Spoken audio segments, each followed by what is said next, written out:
ফ্যামিলির মানুষ সাপোর্টিভ হলে না মানুষ পৃথিবীটাও জয় করে নিতে পারে। তো হ্যালো এভরিওয়ান, কেমন আছেন সবাই? আশা করছি সবাই ভালো আছেন।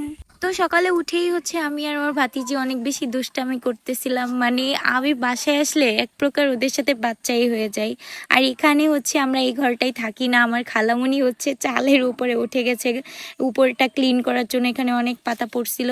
সো আর আমার সাথে মজা করতেছে। মানে আমার ফ্যামিলির লোকও এত এনজয় করে আমার সাথে, আমার আব্বু আম্মু খালামণি সবাই।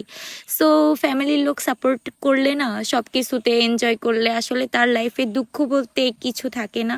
আর এখানে আমার খালাতো ভাই আর আমার ভাতিজি এখানে দুষ্টামি করতেছিল, ওকে কোলে নিয়ে দেখতেছে। ও নিজেও ছোট আর ও আরেকজনকে কোলে নিচ্ছে। আর এখানে আমরা সবাই বসে গল্প করতেছিলাম, আড্ডা দিতেছিলাম।